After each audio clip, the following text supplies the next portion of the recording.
Very good morning to each and every one of you. Welcome to the Thematic track session 3.3. Track 3, as you know, if you have participated yesterday, is about forging inclusion. I yesterday also mentioned this is one of the most important tracks because the decisions that you and I take uh, will actually helps the people around us in the communities. So in terms of that, this is one of the most important tracks. If you look at track 1, 2, are mostly at the higher level, technology level, and the resilience. And if you go to track 4, which is the futuristic digitalization AI, but this is what we talk about, the people around us and how our decisions can make their lives better. So we have lined up one scene setter presentation as well as 5 speakers who will talk about this story, how our decisions and the innovation in the technology can make the life of the people around us or in the community better. My memory goes back to about 12, 13 years when I was working in Sri Lanka for an ADB project, which was a grant component to give electricity connections for the rural households. They can afford the monthly bill, but they cannot afford the initial connection cost. Cost at that time was about $130, but they were not able to afford the connection. So we gave a grant to the utility, and then utility will give the connection, and the people will pay back the $130 through the monthly bill over a period of 5 years. So we went to a site that I wanted to see with the utility. We went, drove to the north central part of the country, about 5-6 hours drive, and then utility took us to a by road, narrow road, and then the road ends there. So I got down, but I couldn't see any of the houses. Then I asked the utility, where are the houses? Then said, we'll have to walk for about another 1 kilometer. And then we were walking in a narrow, small footpath, bushes around us, overgrown, and very shady, scary also. So we walked for about 1 kilometer. Both sides it's thick forest. And then it opened up for an area where I can see about 6-7 houses. Nicely built, but small, solid, not finished. When I went to the second house, I saw the jungle beyond the houses also. A lady came out with a small baby in her hand, said, "Thank you, sir, because you gave us electricity." And soon after, an elderly woman also came out. That's her mother.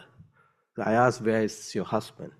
She said, husband is in the city, working and bringing us money. Then she said, because of you, we can sleep well in the night. So I was very happy. Then I was thinking, they may have a fan.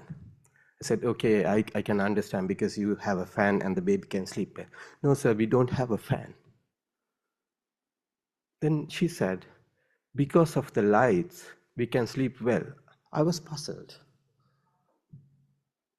Why because of a light you can sleep? Usually we switch off the light in the night. Then she said, we keep one light switched on throughout the night. Not inside the house, but outside the house. Why? Elephants comes in the night. Because of the light, elephant doesn't come. So I was really taken back. Very small intervention from us made the life of the communities better. That's what we can do today, tomorrow. So with that thought, let me introduce the scene setter presenter today. My good friend, Aumin Tuan, is an energy specialist working in the Fiji South Pacific Sub-Regional Office. He is working in the renewable energy and the power sector development in the Pacific countries. I was in Fiji in his shoes 3 years ago, He leads project design and implementation, focusing on grid resilience, energy transition, climate financing, while fostering partnership with the governments, utilities, and the development partners. Please put your hands together to welcome Tuan.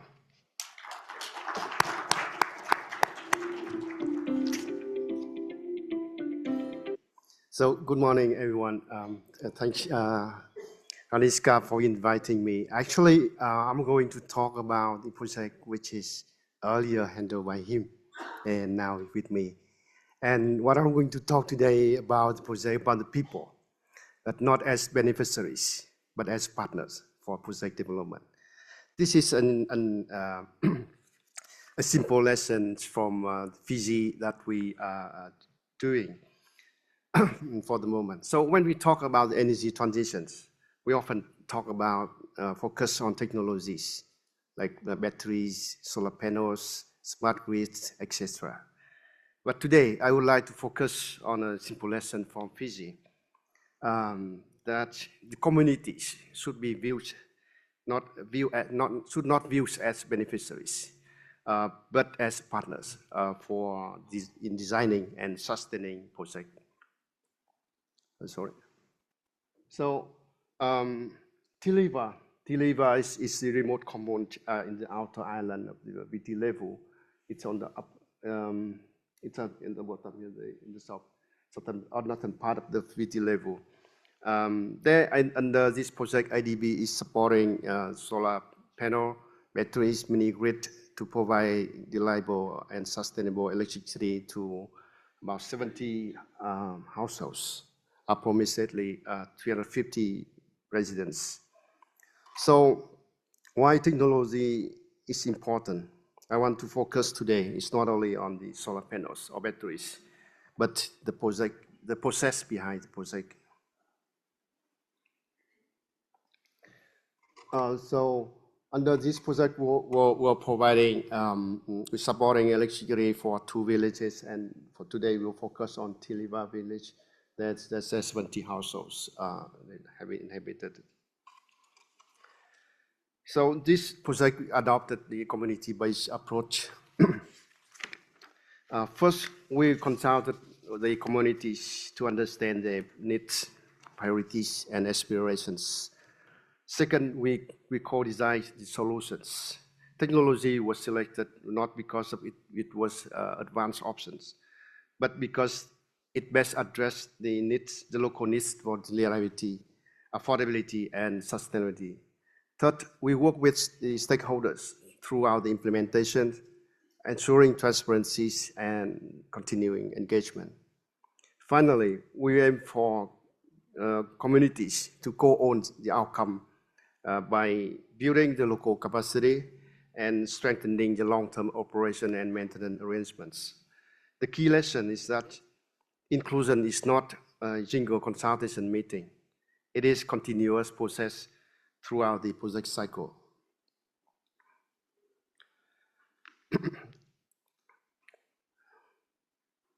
Give me a second. So, sorry, it's wrong. Okay. So sorry, there's one slide missing here. So, so in the core activity under this project is to build the local ownership. So this approach helps create the local ownership. In many remote projects, the greatest risk is not a technical failure. It is a lack of the ownership after commissioning. So communities that understand the project participate in the decision making and see the benefits are more likely to support the project's operations and sustainability over the long term.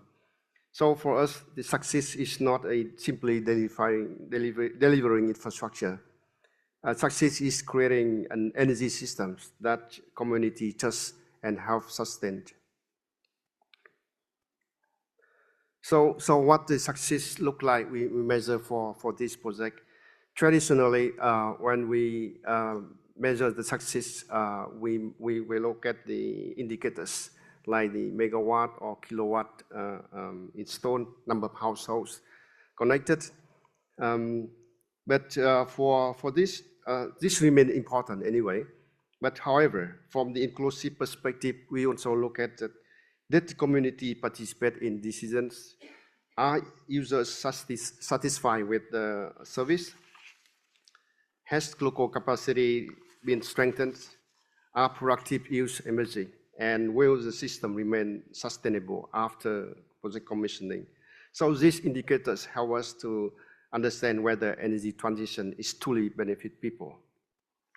So to close the section, my message is that the main session from Fiji is simple.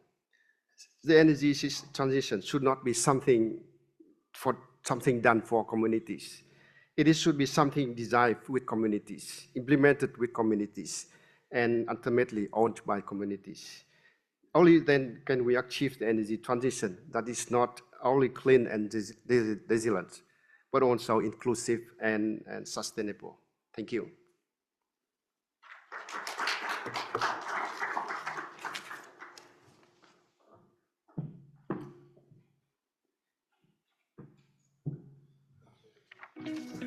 Thank you, Tuan. This closing message is something that caught my attention. It should be something done with the communities, but not something done for the communities. Fascinating closing remarks, Tuan. Let's move to the first speaker of the session, Preeti Kumari. Preeti is the Senior Program Associate with the Energy Program at WRI India. Preeti works on advancing access to renewable energy through research and implementation with a focus on unlocking financing and scaling pathways for renewable energy adoption. Preeti brings over 6 years of experience in the decentralized renewable energy sector in various capacities. She holds a master's in ecology and environmental studies from Nalanda University, India. Her presentation is titled Productive Use of Renewable Energy for Sustainable Livelihoods in India. Preeti, stage is yours.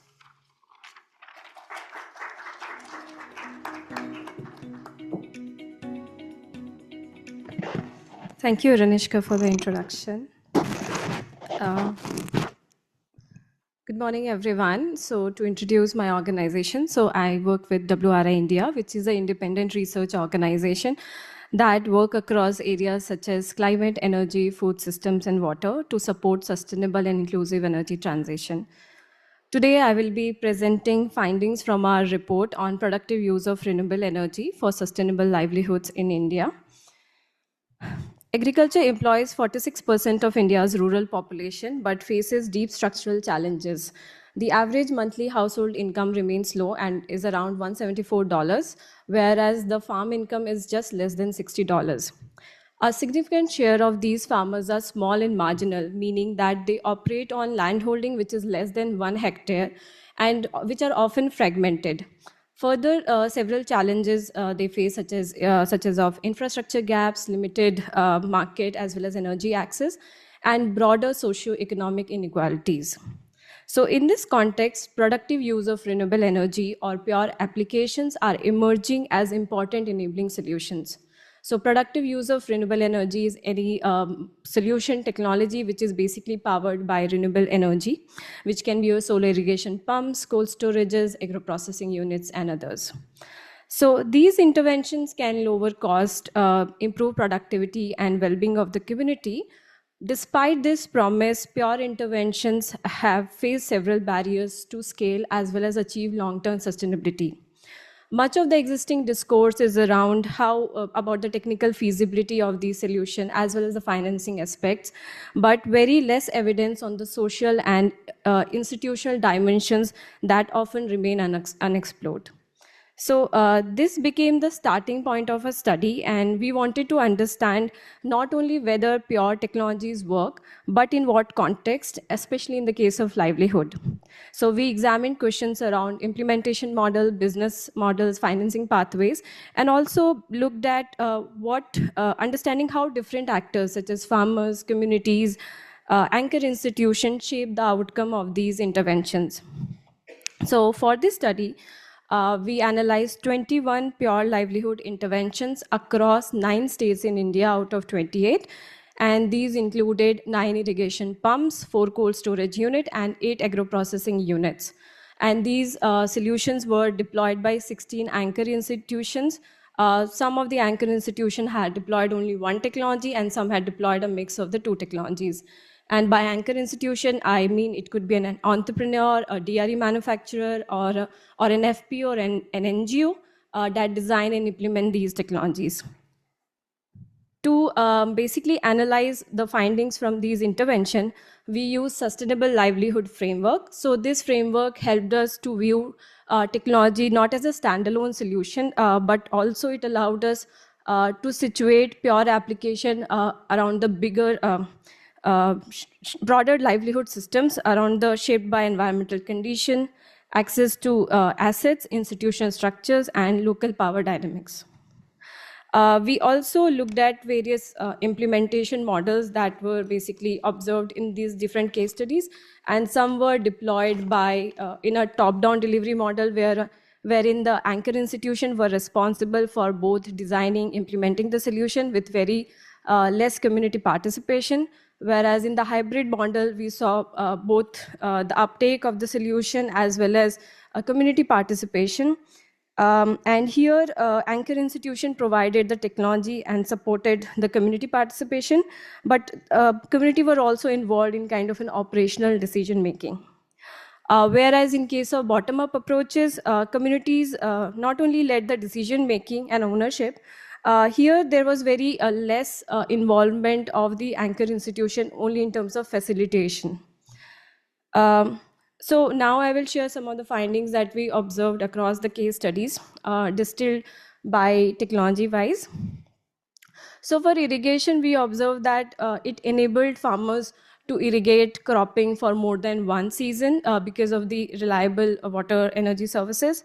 And farmers were able to save now 20 to 60% on from their counterparts, which is the diesel-based gensets.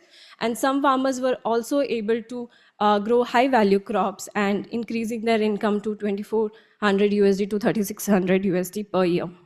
However, one challenge with this, what we observed across the case studies was that inclusion of the farmers was majorly on two factors, that they had to kind of invest in some parts towards the technology acquisition cost, or by having some form of a contiguous land parcel so that they could use the irrigation facilities. And in several cases, operation and maintenance was basically relied with the anchor institution, even though the ownership of these assets was with the farmers. In the case of cold storage, we observed that technical infrastructure alone was not enough. So out of the 4 cold storages, one which was basically used by the dairy cooperatives, they saw a higher utilization with the system with reported 20 to 40% increase in the profit margins and reduce in the food spoilage as well. However, many facilities which were using horticulture produce to store, they face a lot of challenges in terms of inconsistent crop supply with only seasonal storage, thus limiting the utilization of these cold storage units. In the case of agro-processing intervention, we observed that it showed the strong potential among the other 2 technologies because these were often embedded within the local context. And many of these were basically implemented using farmers' collectives like self-help groups or farmer producer organization, and which increase both participation as well as opportunities for value addition. However, the dependence of, again, this technology was relied on the anchor institution for both market access as well as for operation and maintenance. On financing aspect, so these interventions relied on a mix of resource mobilization and risk sharing arrangements. So most of them were employed through subsidies or donor grant, which played an important role in meeting, say, the capital expenditures of these technologies. And on the later, when they are functioning, so community contribution, pay-per-use business model, and low-interest loan played an important role in improving the operational sustainability of these technologies. So based on these, we are able to distill some key consideration for the 4 stakeholders group. So for anchor institution, it is critical to build local institution and community governance structure right from the beginning of the project, making sure that roles and responsibilities are defined, considering the fact that community decision and the voice is central in decision making. For technology providers, they need to develop contextual and value chain focused implementation models that deploy appropriate right-sized technology rather than force-fitting applications, especially for a rural context. For policymakers, they should be kind of designing demand-driven policies that accommodate diverse farmers' needs, their capacities, financing realities, rather than supply-based intervention, because though that reaches farmers at scale, but tends to treat farmers as a homogeneous group, in which they have to fill, say, certain criteria in order to enroll for that particular subsidy program.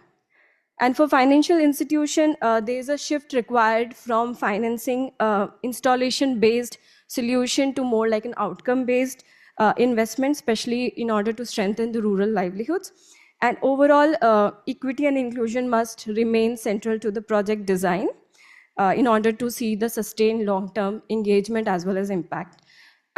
Lastly, so lasting impact will require an inclusive institution, innovative financing, community ownership, as well as solutions which are tailored to rural realities. Thank you. And this is the QR code you can scan to access the report, as well as compendium of case studies which you can access on the WUHA app later. Thank you.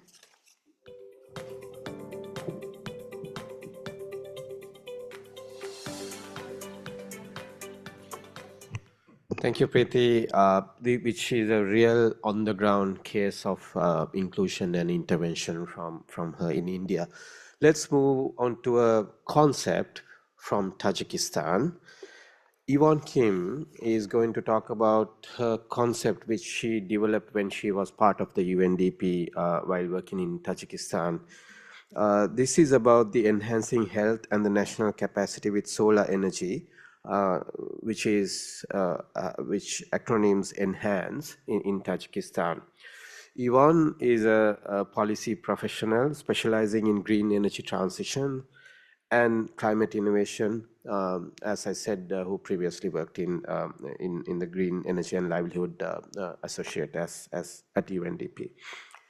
Her professional expertise is anchored in bridging the gap between technical data and actionable policy. She led the technical study and the drafting of the Enhanced project.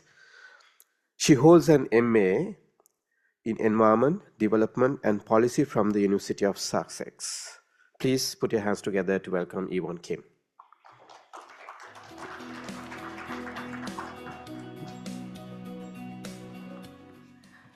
Good morning, everyone. My name is Yewon Kim from South Korea, and I previously served as a Green Energy and Livelihood Associate at the UNDP Tajikistan Country Office. During my time working at the UNDP Country Office, I assisted drafting of the technical concept of Enhanced project, so-called Enhancing Health and National Capacity with solar energy in Tajikistan. So I'm here to share what we learned about deploying solar energy where it's needed most and for whom. When a maternity ward in Pamir Mountains loses power for the third night this week, and this happens during the winter, the question is not whether to deploy the solar energy, but the question is, who do we deploy for, and how do we make sure that they're still standing the day the project ends? And how do we make sure the communities not just receive the technology, but instead, how do they own it? The three questions here, they shape everything I'm about to share today. We'll move quickly from the crisis to the strategy and to 4 lessons that you can take back to your own work. Tajikistan is 93% mountainous and energy fragile and at the crossroads of Central Asia. 3 numbers tell the story here. Rural areas get just 1 to 4 hours of electricity per day during the winter. That's September through March. That's exactly when the energy demand is highest and the health emergency spike. 90% of Tajikistan's energy comes from hydropower. When rivers freeze and water levels drop in the winter, the entire grid contracts. 28% of all electricity generated, about 3,100 gigawatt hours of every year, is lost in transmission due to the aging Soviet-era infrastructure. The outcome is health centers endure the same blackouts as the houses next door. Vaccines spoil, incubators stop, and surgeries halt mid-procedure. So why hasn't this been solved? Because standard energy projects meet three overlapping gaps, I would say. First of all, is infrastructure gap. When grid power is rationed, when urban areas get prioritized while the health centers are normally left behind. Pregnant women and newborns endure the same blackouts as everyone else on the street. Second is the human capital gap. Tajikistan has 35 adult education centers nationwide, which already exists on the ground. Not one of them teaches the solar technology. But without the local technicians to install and maintain the systems, the country stays dependent on imported expertise, which means systems break and they stay broken. Third is the digital gap. There's no real-time monitoring system of energy load or system health facilities. Without an early warning data system, maintenance is reactive and even installed solar systems quietly fail. Three gaps I mentioned, and here's why they are dangerous, because they compound. Our enhanced project concept was designed around all three gaps I just mentioned simultaneously. This initiative ensures that technological innovation directly closes the energy access gap for marginalized people, like including women. To make it happen, here there are two supportive tracks which neither works alone. Track one is solar for health. So we solarize 170 health facilities with decentralized solar PV plus battery storage systems. The key innovation here is what we call smart load separation, which means solar guarantees the loads that save lives 24/7. Total system capacity is 1.5 megawatts of solar capacity, that's the power, plus 7.5 megawatt hours of battery storage, that's the energy stored. Track two is capacity development for solar. We train 20 master trainers and 1,000 technicians, certified technicians. So we embed the solar curriculum into the Tajikistan's national vocational system. 3 solar training labs anchor it. And 200 health facility technicians are trained to maintain their own systems on site. The whole system is anchored in 3 national policies, including the National Development Strategy 2030 in Tajikistan. So let me unpack track one briefly. Instead of replacing the grid wholesale, our enhanced project concept separates the essential loads from the general loads. Solar plus battery powers the essentials around the clock. So what's essential? Surgical equipment, test equipment, and refrigerators for vaccines, and PCs for diagnostics, and critically, incubators for newborns. Then what stays grid supported? Heating, air conditioning, and other devices. They get power when the grid has it. This is what we mean by balancing decarbonization with equitable access. We're not just chasing 100% off-grid solution for prestige. Instead, we're making sure that when the grid fails, and it will, the rooms that save lives stay lit. Hardware without people who can fix it is a depreciating asset. So track 2 builds the people. 3 solar training labs across Tajikistan, including a national hub in the capital city, a southern hub in Katlon region where the largest population lives, and a regional hub in Giba region on the Pamiri Plateau, which is the most mountainous region in Central Asia. 3 labs feed the 4-tier training pipeline over there. 20 master trainers leading the system, and 1,000 solar technicians who design, install, operate, and repair. And 200 health facility staff embedded in the solar vocational system for self-maintenance, and over 800 awareness participants, including women, community members, and patients. Critically, this curriculum is not a parallel program. It's embedded in Tajikistan's national vocational system. When the project ends, the curriculum stays, and so do the technicians. This is where I would like to slow down. Track 3.3 of this forum, ASAF, asks how inclusion shapes the technology deployment. So our enhanced project concept has 4 answers for that question. First is geographic inclusion. A dedicated lab in the Gibao region ensures the Pamiru Plateau, what locals call the roof of the world, gets the same training infrastructure as the capital. The most remote get equal investment, not leftover investment. Second is gender and vulnerability. 85 maternity hospitals and 78 aging tuberculosis centers are prioritized over general clinics. So we power the rooms where women, infants, and high-risk patients are most exposed. Third is community ownership. Solar curriculum is embedded in the national vocational system, built with Tajikistan's vocational system, not delivered to it. Last is policy and financing. A multi-stakeholder partnership of UNDP Tajikistan, donor partner, including Ministry of Health and Ministry of Labor of Tajikistan government, anchored in 3 national policies. Here, 6 numbers capture the impact over 4.5 years of project life cycle, implemented by UNDP Tajikistan with 2 ministries. So 170,000 direct beneficiaries, including rural patients across 170 health facilities. Most of them are women and infants. That's the largest beneficiary group. And 1,020 trained personnel, including 1,000 technicians and 20 master trainers who can earn a green new job opportunities in the local economy. Total $11 million in multi-stakeholder financing, which is UNDP-led, donor-funded, and government-anchored. Let me close with 4 lessons that apply far beyond Tajikistan, for anyone working on energy access in fragile, mountainous, and low-grade contexts. So lesson 1, complement the grid, don't try to replace it. Because smart load separation lets a small solar system protect what save lives, while general loads stay grid tied. So it's cheaper than 100% off-grid solution for prestige and politically much easier to scale. Lesson 2, pair every kilowatt of hardware with a kilometer of capacity. Embed the solar curriculum into the existing vocational system in that country. This is what makes the workforce permanent and the project replicable.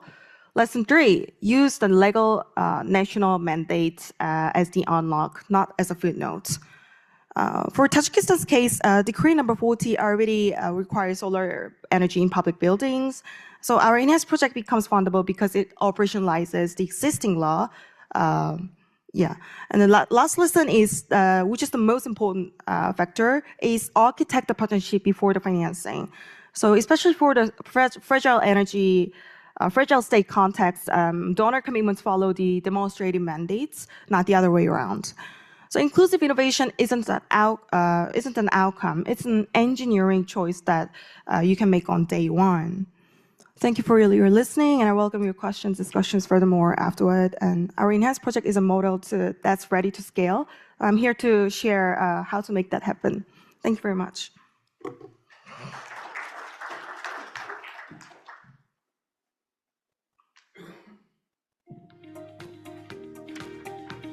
Thank you, Yvonne. There's a clear message across all the speakers. Yvonne's message also resonates with what Tuan mentioned. Inclusive innovation isn't an outcome; it is an engineering choice made on day 1. So it's interesting to see the same theme going around. So let us come towards Philippines from Tajikistan to Pakistan now.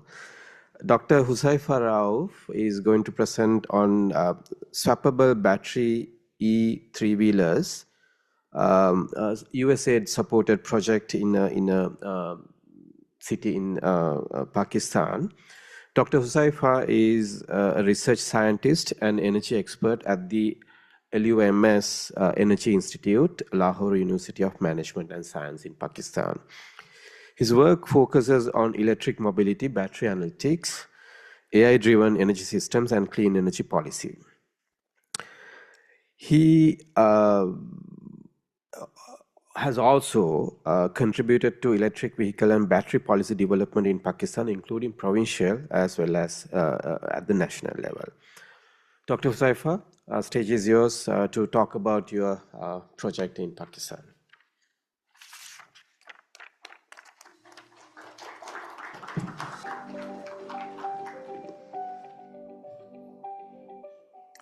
Hello, everyone. Good morning. This is Dr. Josefa Rauf, and the topic, as previously mentioned, that it's on the swappable battery-based electric three-wheelers for inclusive clean mobility. So this was a last project that was funded by USAID, and we know that what happened to USAID after that. So this is one of the last projects they did in Pakistan. And but coming towards the background of this project, so why we did that. So Pakistan is confronted with different challenges, including the soaring energy imports, electricity abundance, poor air quality, and of course we also have some ambitious NDCs. And back in 2020, Pakistan developed electric vehicle policy, and they also developed another policy in 2025. And since 2020, there are like less than a few dozen electric three-wheelers which have made to the roads.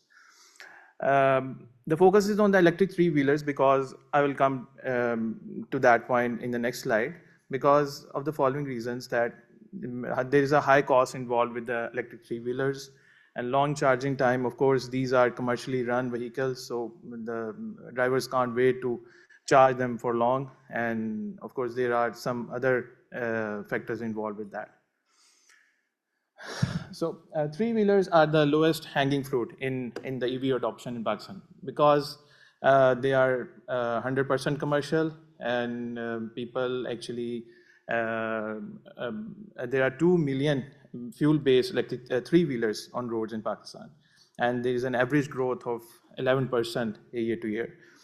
Almost 53% of the three-wheelers are operated on the rental model, and 75% ridership or the passengers are female.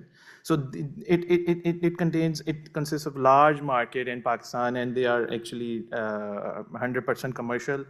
And so that's why we first tapped to these three-wheelers, and we started a pilot project back in 2023. So the pilot consists of 20 three-wheelers and electric three-wheelers within the city, another secondary city of Pakistan called Multan. And there were 12 passenger rickshaws and 8 loader electric three vehicles. So we started working on 2 battery swapping stations to ensure that to see how feasible is to operate this pilot project and the model. And this is some technical diagram of the electric rickshaw, which consists of cradle, MCU, and these are some technical terms. And the important thing is that these rickshaws operate on, electric three-wheelers operate on 4 batteries, each consisting of 1.44 kilowatt each. And we can swap these batteries after 100 kilometers. And they can carry the load capacity of 400 to 500 kg. So the main infrastructure of our pilot project was to operate these swapping stations through IoT, and to provide rent-free three-wheelers and monetizing the battery charging. This is the first site, which was grid powered, and this is in the center of the city. And as you can see that this is the battery swapping station, and these are the electric three-wheelers, and there was a specific. They were actually very much similar to the ones the Pakistan already using it. And this is the battery swapping station site 2, which is exclusively solar powered, and it is also operated as a backup for the batteries that are actually transported to the main site as well. So these were some of the activities we did for this pilot project. The important thing is that the drivers we haven't hired these drivers. They actually willingly decided to come to volunteer and to start to participate in this project. And like most of the rickshaws are operated on the rental model, so we actually gave them the electric rickshaws on the rental model. So they pay us on the daily basis as the rent, and they actually operate the rickshaws. Coming towards the cost, like unit economics, so the fossil fuel based electric rickshaws, as per our study, back in like 2025, the cost was around PKR 20 for the per kilometer usage. But now for this electric three vehicle, swappable battery based three vehicle, so the price for the driver is 16 rupees. Out of that, like PKR4 is the operational expense, and that is actually the operational expense is related to their brakes and their different mechanical things that are involved in the rickshaws. And the PKR12 is the energy charge. We are actually charging them for per swap. So this is these are some of the KPIs. These KPIs are from the first 9 months of that project, and um, of course there are like 8 KPIs, but I will focus on the mark which are marked in red. So you can see that we have achieved the driver satisfaction rate of around 87.5%, and passengers also preferred electric vehicle over fossil fuel based vehicles, and that was around like 94% of the passengers actually preferred that. And also the main thing was that are drivers going to retain that or not? Because if they are the drivers are not going to participate, so the project is gone. But we were actually successful in retaining those drivers, and that was around 97.5%. And this is the timeline of our project for the coming years. So right now we are at 45 vehicles, and we are operating 4 battery swappable stations. Also, we have a plan to scale up and with the fleet unions and fleet operators, and we are taking up this because you said the main aim of the USAID was to make it commercially sustainable. So by 2028, we have a plan, and we have some we have some franchises on board to take this project up. So this is important. We submitted this project, like we carried out a request for proposal. We submitted it in the Mitigation Action Facility, one of the climate funding agencies in Germany, based in Europe. And out of 500 projects submitted, only these 6 were selected. And this was the only project that was selected from the private sector. All the other projects were government backed or the public sector, or from the public sector. So this is one of the major achievements of this project. And the next was we also were in the top 10 of the renewable transformation challenge, in which top 10 renewable based projects were selected throughout around the globe. It was related to the International Solar Energy Society.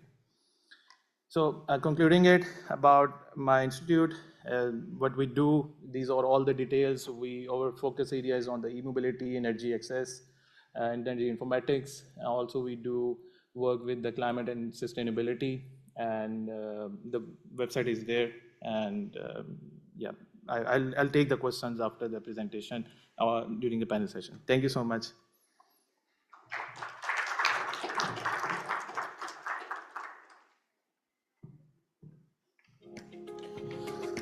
Thank you, Dr. Huzaifa, on this Multan pilot project, which he has plans to have a growth and finally have a sustainable mechanism by 2028. Let's move into Indonesia, and specifically to Bali, very exotic destination. Alvito is going to present on inclusive innovation in delivering clean energy villages, a lesson from Bali.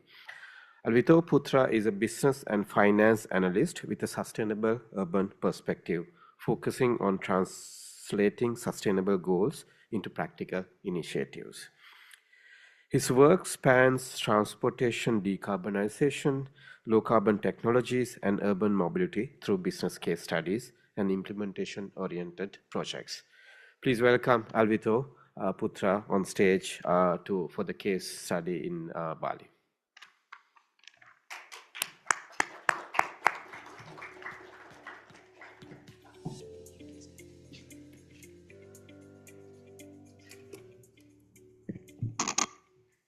Good morning, everyone. My name is Alvito. I'm from WRI Indonesia, focusing on sustainable cities and also urban development. And here I would like to talk more about Bali. When people think about Bali, they usually think about beach and culture and also tourism. But few realize that Bali is also facing energy challenges. And And this is the evidence that how not resilient Bali toward the energy. So 76.5% of Bali installed power capacity is still come from fossil fuels. And 23% of Bali's electricity supply is coming from Java Islands. So Bali is very vulnerable related to energy. And here is the pictures of Bali blackouts that happened in last years. It really affect local businesses and also hospitality businesses that really focus on services and also customer satisfactions. So this vulnerability is really affecting the economy aspects of Bali. And focusing on Sanur, Sanur tourism identity is closely intertwined between local communities and also coastal livelihoods.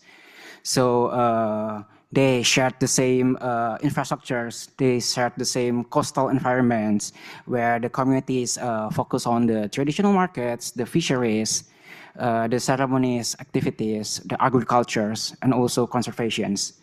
But on the other side, the tourism economic activity is also increasing in Sanur.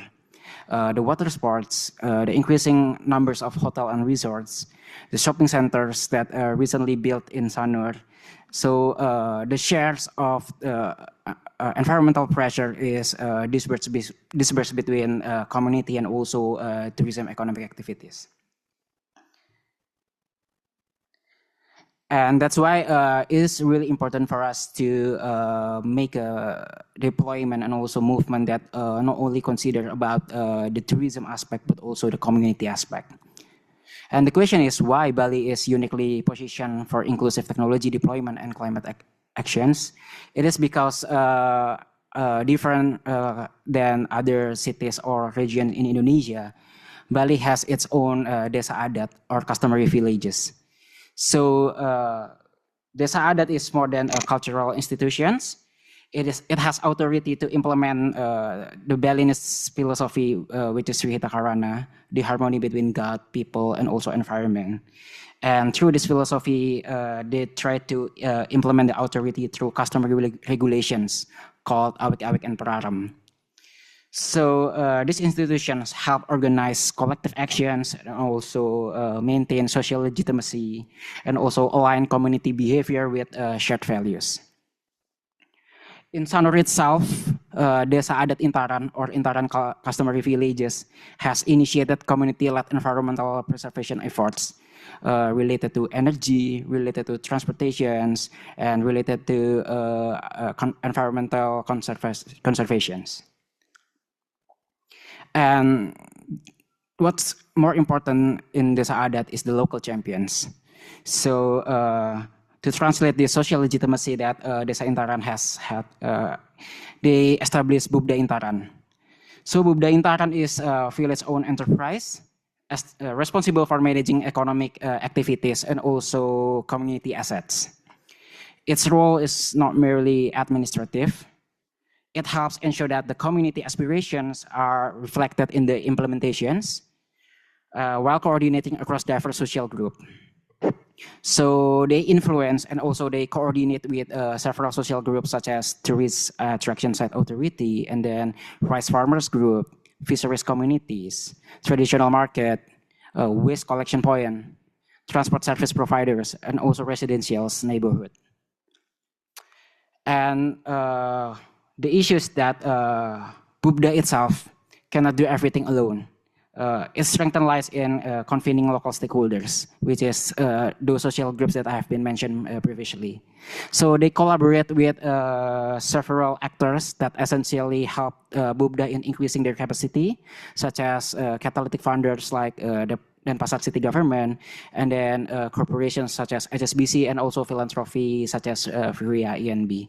And they also work together with NGO and CSOs that really understand about the technical aspects of the technology and also how translated into climate impacts. And we are also engaged with local startups. So it is a Bali-based startup as a technology providers. And the process is also we doing co-creation process. So it's not only focused on the BUBDA or the enterprises, but we also doing participatory need assessment and then multi-criteria prioritizations and then until feasibility studies and business model design.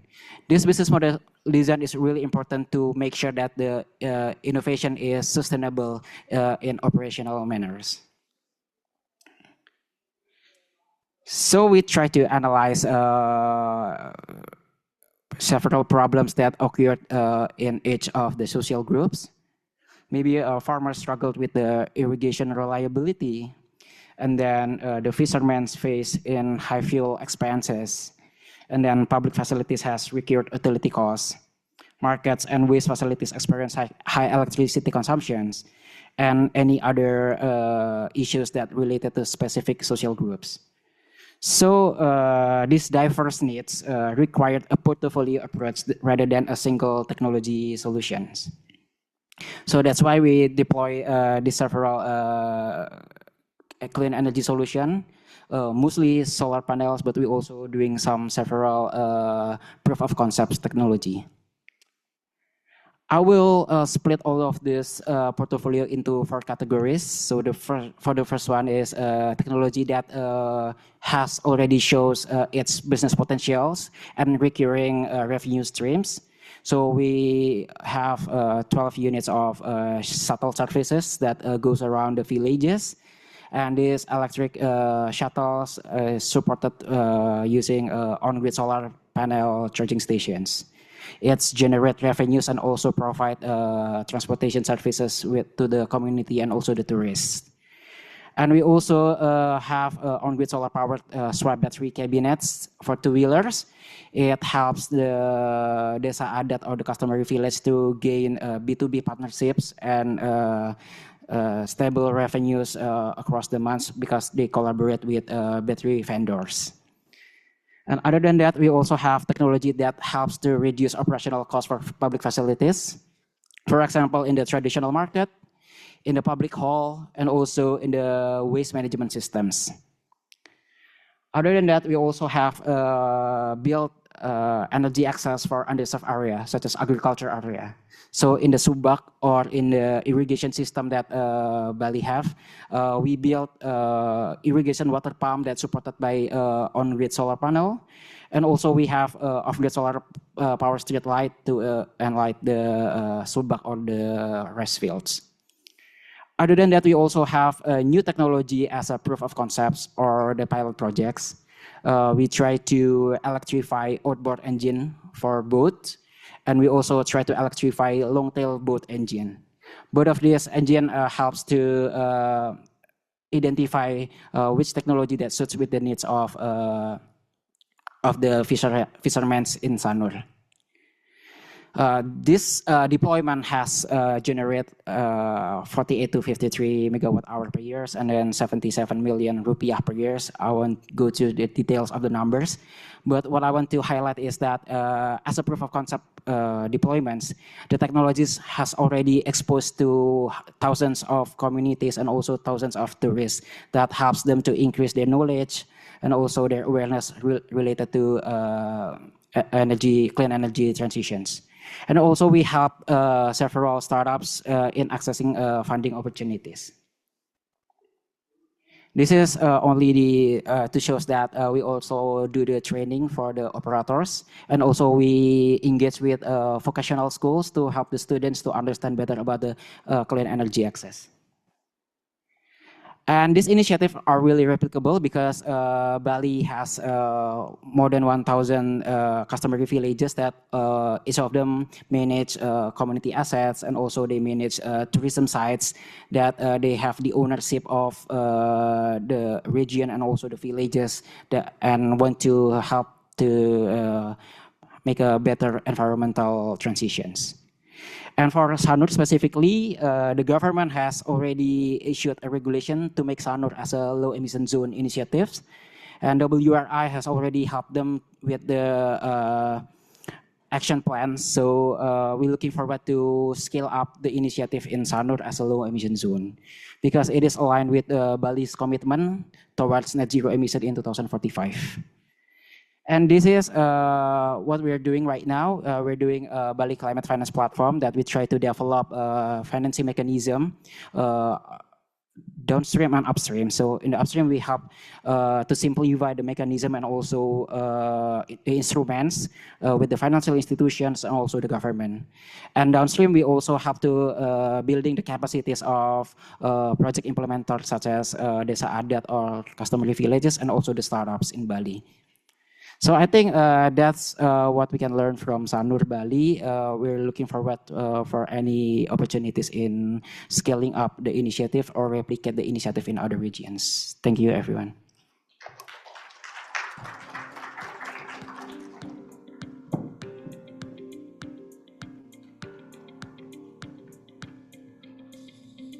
Thank you, Alvito. Let's last not but the least, let's move on to Vietnam, which is the more closest to Philippines.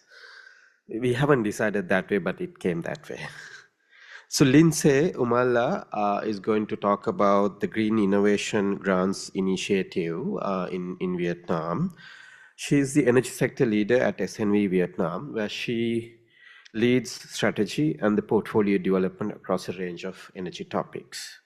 She works at the intersection of inclusive innovation, enterprise development, climate finance, and multi-stakeholder partnerships. She has more than 16 years of experience across more than 20 countries in Asia and Africa.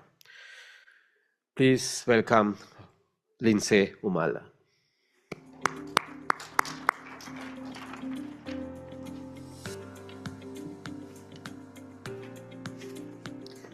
Good morning, everyone. It's a pleasure to be here and excited to talk about our recently launched Green Innovation Grant Initiative. For those that may not be familiar with SNV is a global development partner. We've been around for more than 60 years. We're present in 26 countries across the globe, including 7 here in South and Southeast Asia. And excitingly have been celebrating our 30th anniversary last year in Vietnam, where we've worked across the country with a range of stakeholders. So excited to talk to you about our context. Just a little bit on the Vietnamese context. The Vietnamese government has been working incredibly hard to put in place the building blocks for innovation. In particular, working to become both an international financial center for green finance in Da Nang, but also in Ho Chi Minh. They are participating in the JETP, or the Just Energy Transition Partnership for Vietnam as well, which has highlighted technology transfer as a huge part of the JETP. Also have a low carbon economic growth plan, and that includes multiple sectors, highlighting the need for this type of innovation. The carbon policy framework is also currently being developed and underway to provide an additional opportunity for financing and supporting technology. And then last but not least, also direct policy on technology digitalization itself. So it's I would say, emerging opportunity with these policies that have been rolled out over the last few years. I think for anybody in this room, there's probably no surprise that Vietnam needs clean energy innovation now, both innovative but also locally tailored. It's pretty much essential for reaching the mitigation and adaptation targets that Vietnam has, specifically their net zero target of 2050. It's also a matter of global competitiveness, especially because Vietnam is particularly an export market. This is a huge opportunity for decarbonizing supply chains and supporting its increased competitiveness, both also as a manufacturer, potentially of solar and other technologies. Energy demand in the country is skyrocketing, again, centered around this idea of being a manufacturing and industrial hub. Meeting those energy requirements is essential. And also it's an economic opportunity now, as we've heard, I think, several times across the room about the falling costs of battery energy storage and solar more broadly. These are opportunities to capitalize on. And then you'll see below there a bit of an ecosystem map that I think is also beginning to emerge in the same way as the policy is, which is to say that government, NGOs like ourselves, private sector, all working together to create opportunities for companies, but in our case, particularly SMEs, to be a part of this innovations ecosystem. And that's bringing together policy, financing, private sector experience and offtake, and then, of course, the technology itself. You may be asking yourself, why are we talking about SMEs? But SMEs are 98% of all businesses in Vietnam. They're 45% of the national GDP, and they're 50% of the workforce. They're agile, they're local problem solvers, and they're also innovation hotspots because they're on the ground and they're some of the first to be able to understand the challenges of communities and businesses. There is, as we saw, a rising demand for low carbon solutions, and so there's a real opportunities for SMEs to meet that need, and also with this, again, increased access to finance opportunity, and I emphasize the word opportunity, it's also possible for SMEs to serve. Now, that being said, accessing finance for SMEs is a challenge, which I'll get into with our program, particularly for innovation and baseline data collection and understanding. Also, from a consumer standpoint, high upfront costs and long payback periods for clean energy projects to be able to succeed. And then, as we said, the regulatory framework is evolving, but technology is always going to be ahead of policy, which means being able to make sure that you are in line with policy, but at the same time pushing it forward as well. And then again, this sort of market launch, product market fit, and ability to access partners that are more commercial. So how can you service maybe not only other SMEs, but also be taken seriously by larger corporates or industrial sector players that also need this technology? The Green Innovation Grant Initiative, or GG, as we call it, is targeting a small-scale program targeting 15 high-potential small and medium enterprises in Vietnam. We are providing 15 to 25,000 euros as a grant. We really firmly believe that our grant money should be taking risks. So how can we really assess our applicant and make sure that the grant money is used as it's intended and is helping to build out real learnings that can help support the market in the long term? And then also, how do we make sure that we're also being commercially minded to understand how a technology can actually turn into a business, and that we are understanding both sides, right? That the technology is sound, but also that the business model makes sense. We are focused on emissions reductions for the program, of course, but we are also holding ourselves accountable to follow on investment mobilization. So how can we also lean into the broader financing ecosystem and help to create case studies or other opportunities for SMEs to be taken more seriously from financiers? So rather than sort of passing around among the accelerator programs where they may receive capacity building and maybe very little cash, how can they graduate to other investors as actual bankable businesses? As we sort of talked about, the sort of key pillars here, the financial support, but also the strategic capacity building. And that to us means both, right? The commercial lens, so providing business coaching and CEO support. So how can I myself sort of face this lone journey, but also be able to have people on my team who I can reflect with and think through key challenges in a neutral way. And then, of course, supporting the technology itself and mobilizing the broader innovations community within Vietnam to support. And then the last is that we've really, in this project, been leaning into the ecosystem, as you can imagine, with a changing policy landscape and also with a great deal of accelerator opportunities out there, making sure that we see the ecosystem holistically and how this program can fit in and be complementary to existing programs. So again, how do we think about this sort of SME graduation process such that it's not continuing to circle around on the grant scale, but actually moving towards commercial capital? To give you a little insight on the current cohort, we are looking at a range of areas, including renewable energy generation, so looking at aquaculture, solar, and PV with best integration, balcony solar PV, so how can households that live in apartments be able to access solar?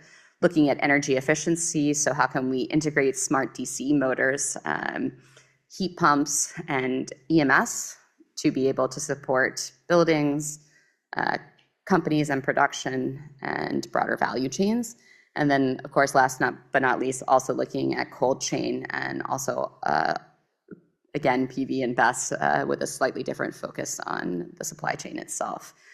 I think each of these, again, I think we see the inclusion question both in terms of who we're servicing, in this case, the SMEs, but also who they are serving as well. So how are these businesses working both with communities, but also with other small businesses, and then also, again, as actors within the broader supply chain? That is it from my side. The QR code will lead you some additional deliverables from S&V about our work in the region, and looking forward to the panel. Thanks so much for your time.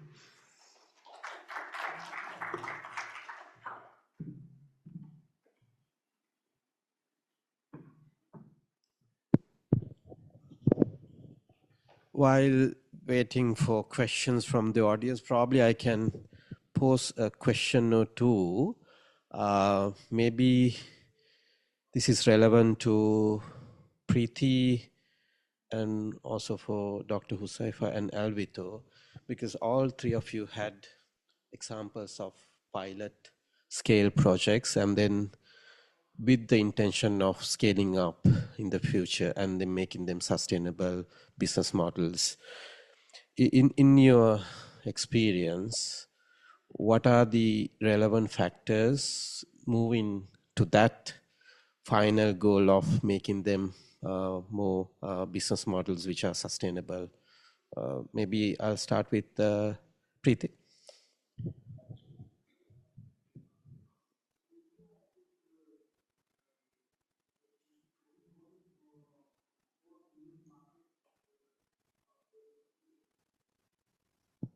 Thank you, Ranshika, for the question.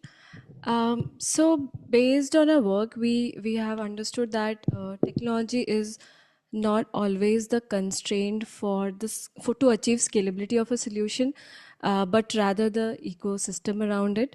So and based on our case studies, insights, we have understood that the ecosystem needs to kind of be developed around a particular technological innovation for it to be realize its own benefits.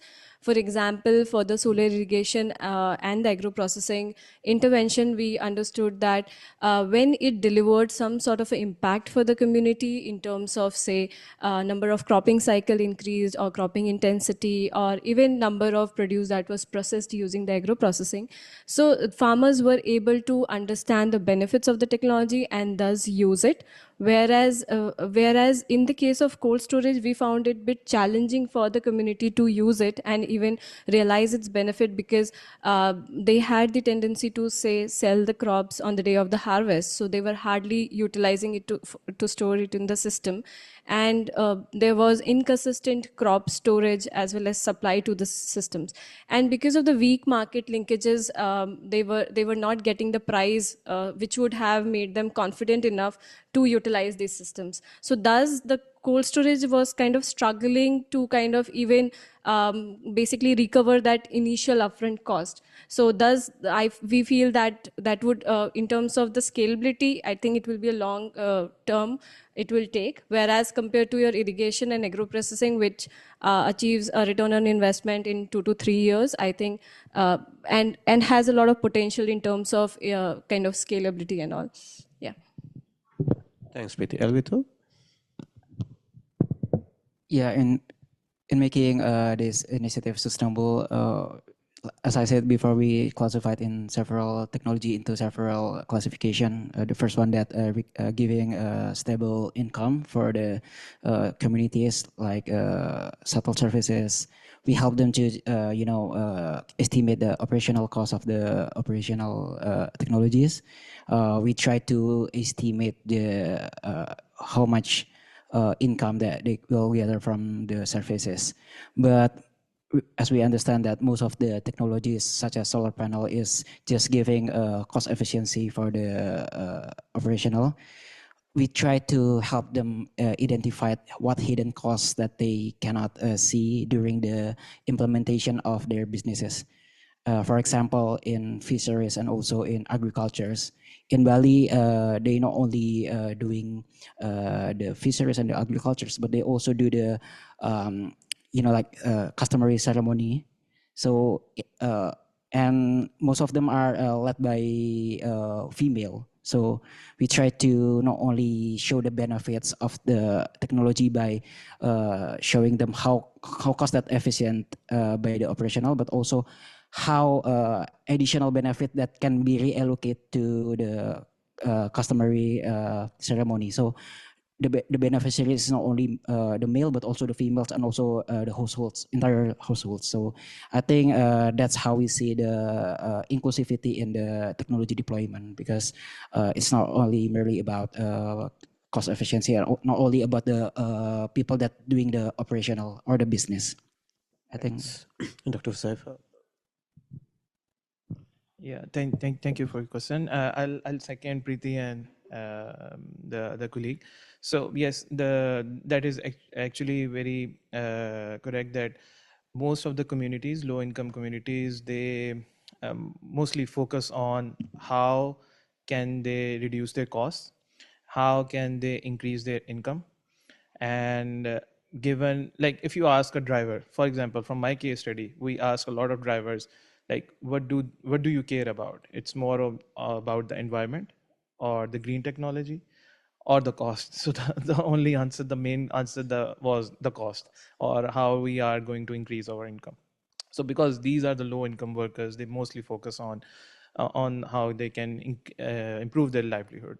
And so yes, so to sustain these projects, we have to focus not only on the technology but also on the complete ecosystem that involves financing, that involves policy targets, that involves technology as well.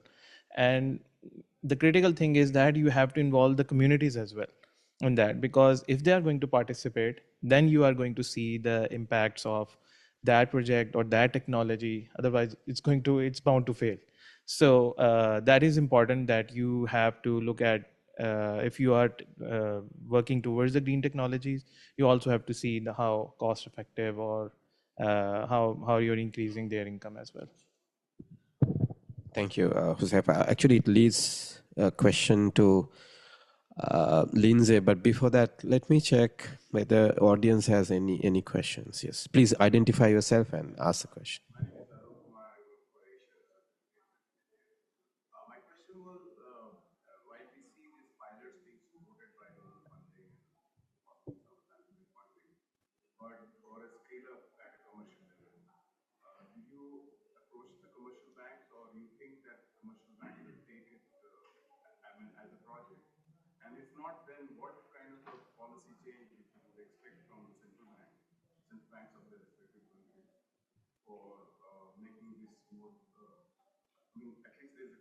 Lending for it, because most commercial banks, at least I know in India, have taken a net zero target. So are they doing anything about it? Because these projects possibly can help them meet their net zero goals. Thank you. Thanks. You want to pose the question to one panelist? I mean, anyone can answer this question, because this is so maybe, yeah, Josefa and also Lindsay. No, I think you picked up very nicely on the message I was trying to create through our program, which is basically, I think what we see, especially with a lot of the grant programs, is essentially people repeating programs, right? So participating in 2 or 3 accelerators as a way to continue to fill the gap until they can get financing. I think there's, depending again on which segment you serve, and in our case, definitely less mature technology or new to Vietnam technology, I should say. So it's not always that it's a new technology, but it's new to the context. I think that the sort of core issue is that the jump to a commercial bank is particularly challenging for an SME, both in terms of potential previous financing and track record. And so I think this is where philanthropic capital, this is where impact investors and some of the other financing continuum can still play a role. So I still think there's a very obvious move from a grant-based program to an impact investor before you can make that leap to commercial necessarily.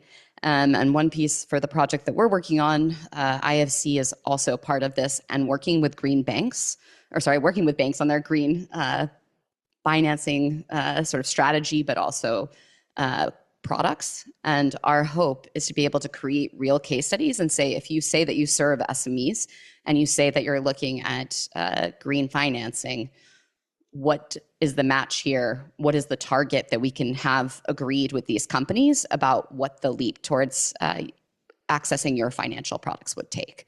So I think there's a lot more conversation to be had about what's marketed and what's actually possible to deliver. Yeah, but can I add one point to that? Because the commercial banks usually see the whether the project is financially viable and then whether there is enough revenue to make it sustainable before they think about financing. So in that case, you really need to have a pilot project which can be as a example. Okay, this can be scalable. Maybe we can add that part also to the answer, Dr. Saifa. So regarding your question and regarding the point made by my colleague, so back in Pakistan, we had some difficulties in engaging these banks for our project because they weren't sure about this technology, about this swapping technology actually.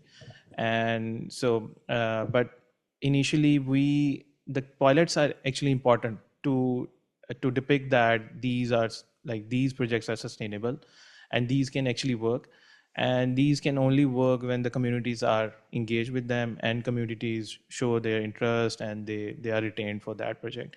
And that's where when the banks in Pakistan actually started taking interest, and we applied for different, of course, initially you have to get funding from a funding agency through grants, but when you actually start showing some results, so they started taking interest, the banks said, I'm talking about the banking community. So this is how the banks in Pakistan, like 2 to 3 banks, are now actually very much involved in this project. So they have given us sovereign guarantees to that mitigation facility because that's climate funding, and that's how you have to do it. Maybe and other ways around. So, but this is where we got our success from that. Yeah, thank you. I would like to add to that. So, based on our few interaction with commercial banks as well as small finance bank as well as NBFCs, so some of our insights were that banks are like providing financing to technologies which are backed by policies. For example, solar irrigation, which are basically supported by the central government schemes such as PM Kusum and all. So they are very, very well supported on the ground, as well as say rooftop solar. But when it comes to other pure applications or dairy based applications, which are small application, for example, solar dryers, or other applications, for example, a lighting system, for instance. So they have a lot of perception that whether that technologies will work on ground or not, whether that will generate enough revenue in order to basically pay back to the bank. So there is a lot of anomalies and gap around that in terms of the standardization of these smaller equipments or the technologies. And also the challenges, since these are located dispersed in remote locations. So aggregation is one of the challenge that the bank people reported, that there's a lot of cost, transaction cost is involved in order to reach out to these areas. And it's difficult for them to do all that paperwork and all. So because of some of these barriers, I think it is limiting them to kind of invest or provide loan, especially by the commercial banks. But they are definitely backing up the projects or the solutions which are backed by policy. Thank you, PT. We can take one more question. Yes.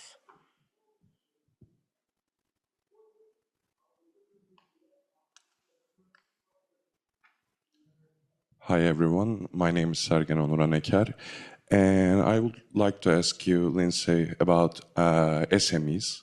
And you mentioned non-refundable grant up to 15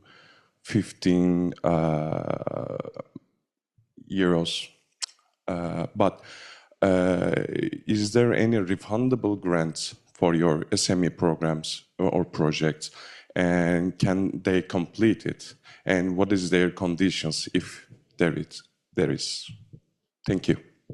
Yeah, so it's an area we're currently exploring with a few funders to be able to add a repayable component and then ideally link to the same KPIs that we have for the grant itself. So we hope to see that. And then just to also mention, we've asked for 50% co-financing from all companies participating so that they also have skin in the game. But we've also, I didn't talk as much about the inclusion sort of in our program design, but we've also asked that they can do that in kind as well. So basically trying to create every opportunity for them to show that they're putting value into the business aligned to our funds. But it is an area we're hoping that we can crowd in additional resources for. Okay, thank you. I think one more question from the audience, probably the last one. Who wants to take it?